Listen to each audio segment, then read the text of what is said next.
Hi friends, అందరికీ welcome back to channel. ఇవాళ వచ్చేసి ఒక 3 రూమ్లో వైరింగ్ చేసాను ఫ్రెండ్స్. స్విచ్ బోర్డ్ కనెక్షన్స్ ఇవి చూడండి, ఇలా నీట్గా. ఇది వచ్చేసి ఇదొక్క బోర్డు, ఇదొక్క బోర్డు. ఇది వచ్చేసి మెయిన్ అన్నమాట. ఇది ఎర్త్ తెలుసు.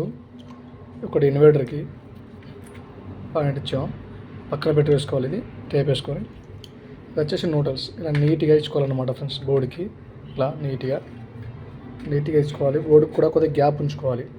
ఒక జానెడ్ గ్యాప్ ఉంచుకుంటే మనకి ఏదైనా ప్రాబ్లం వచ్చినప్పుడు తీసినప్పుడు నీట్గా పని చేసుకోవచ్చు అన్నమాట. ఇంకా వేరే చూపిస్తా చూడండి ఫ్రెండ్స్. ఇక్కడ ఇలా బోర్డు అనేది ఇలా గ్యాప్ అనేది ఉండాలి, మంచిగా నీట్గా ఇలా ఉంటే అన్నమాట.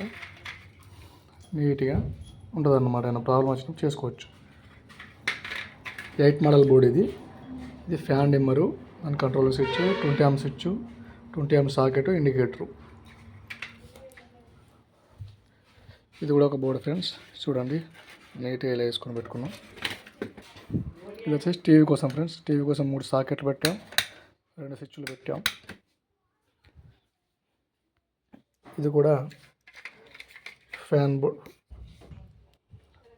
బోర్డు తెలిసేది మీకు. రెగ్యులేటర్ స్విచ్, 20 amp సాకెట్, దీని కంట్రోల్ స్విచ్. ఇలా నీట్గా వేసుకోవాలి ఫ్రెండ్స్. ఇలా నీట్గా ఉండడం వల్ల మనకు ప్రాబ్లం వచ్చినా ఈజీగా తెలుస్తుంది అన్నమాట. ఆల్రెడీ బోర్డు ఎక్కించాం, ఇక్కడ కూడా బోర్డు ఎక్కించాం.